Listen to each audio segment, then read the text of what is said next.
Hey, this is Greg Stack, and in this quick training video, we'll cover utilizing Windows Movie Maker. It's a simple program. It's included with Windows, so unless you have a Mac, you should have the software on your system. And it's a simple program that can be used to effectively brand not only the bonus video that's included with the package, but really any video that's in a standard format, that's AVI, MPG, or of course Windows Media.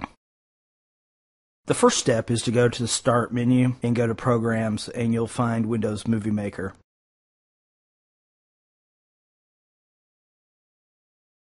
And click on that to open it. Very simple.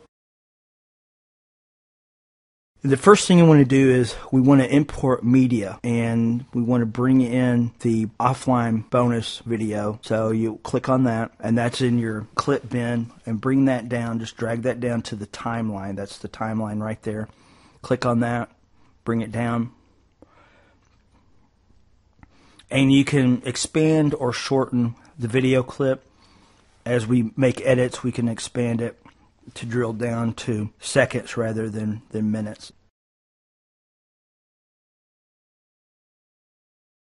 And also you'll see if you hit the plus sign, it expands it to show the audio track as well. There's the audio right there.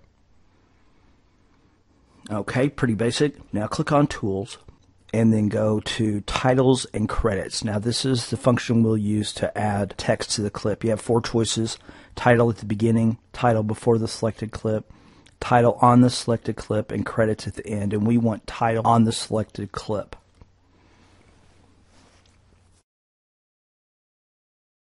So click on that, and that opens up an area to enter text. And over here to the right, you'll see here's a preview window. So each time we make a change, it will update and give us an idea of what it's going to look like on the video clip. Simply enter text in here. There are 2 sections, as you can see, a top and a bottom. So for our example, we'll just use Acme Marketing Solutions. We'll enter that in as your sample. So I'm going to divide that out. I'm going to bring Acme Marketing Solutions down. You can put 2 lines on the top, 2 lines on the bottom. We'll put Acme Marketing on the bottom of the first section, and then Solutions. And then let's enter in a phone number. And to the right, as you can see, each time there's a change, it updates.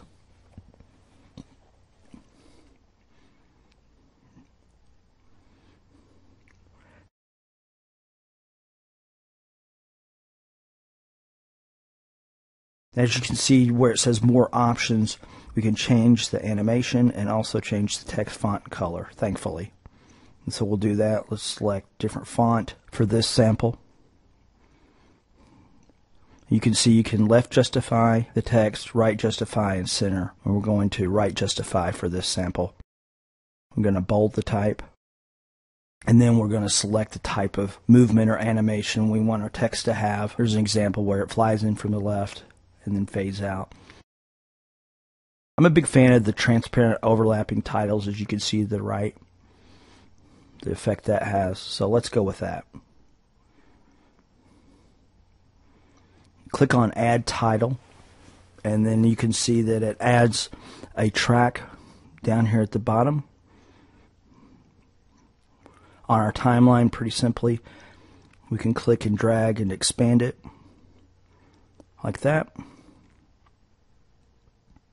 Or we can also move it, and that will determine the start and finish on the timeline. So let's click play in the preview window to see what it looks like. It looks pretty good.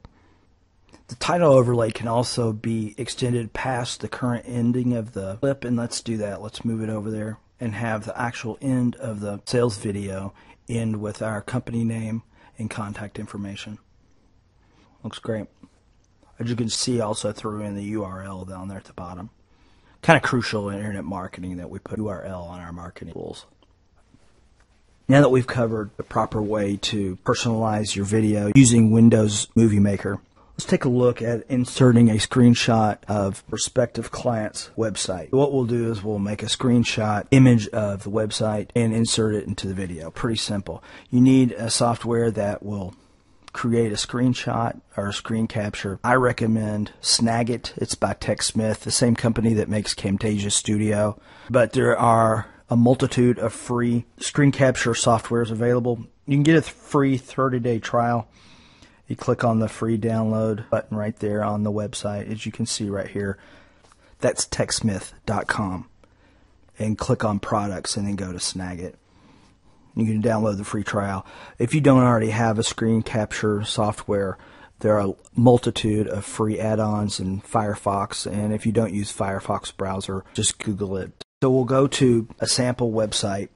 Let's presume this is a prospective client. I wish this was a client. This is Neil Peart. I'm a big fan. We'll take a screen capture of the website. This is the home page. Once we've captured the screenshot, we'll save it as an image file, either a JPEG or PNG is what I prefer. We'll save the image. I'm just going to save it to the desktop so it's easy to find.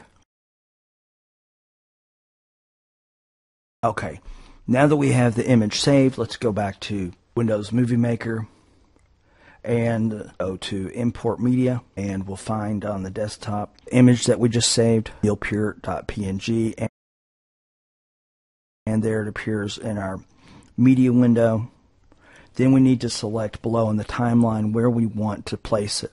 If you'll see to the right, click on Split, and that splits the video clip into two and leaves an opening so that we can drag the image right into the video clip right there. So let's take a closer look into the timeline.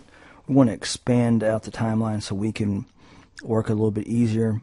We have orphan audio right there that we need to mute, and then we're going to expand the duration that the image will appear up to 5 seconds right there.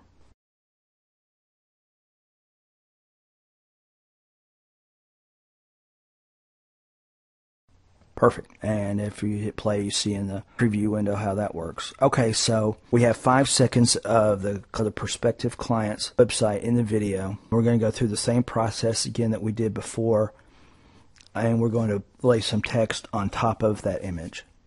Same process as before. We type in the message that we want to overlay on top of the website image and add that. We're going to add a transition right before the clip, and there are several choices, quite a few actually.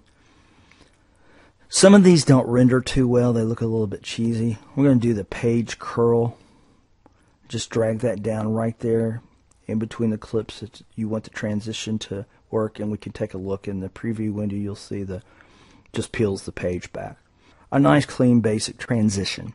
Now, as you notice in the audio track, there's no music background while we have the website image appearing in the video. We've included an ending loop. There's an ending loop to this music that you can lay end to end, and it will play over and over again. Now, if you're like me, after you've heard this 100 times, it'll drive you nuts. But for the client or somebody who's watching it and watching the images, it's fine. It's the same process. You go to Import Media and go to the folder that you downloaded with the bonus, and you'll see a clip called Ending Loop.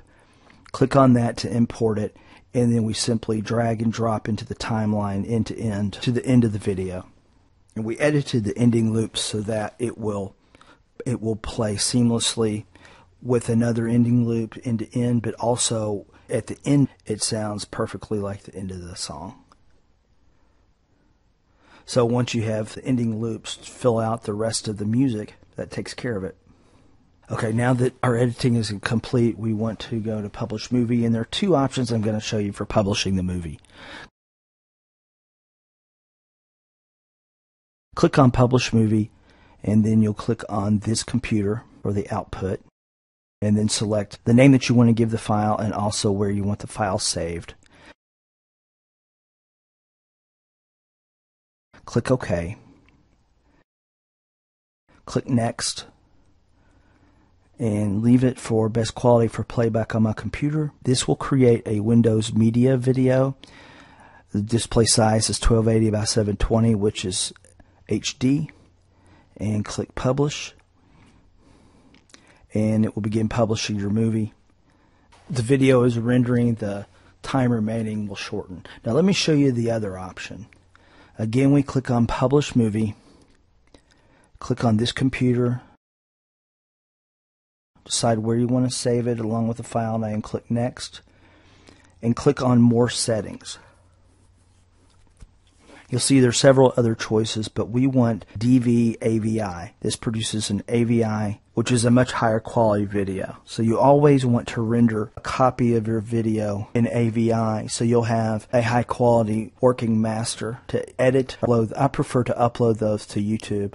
If I have a client looking at a video, I want HD, I want the highest quality possible. Now once it's done rendering, you have the option to take a look at it, and we've seen this all before, so you get the idea. So this is it. If you have any questions, feel free to contact me through the Warrior Forum. You can also contact me via my direct email, which is emailstackman@gmail.com. Don't hesitate to give me some feedback or ask me any questions. Be glad to help you in any way I can. Thank you.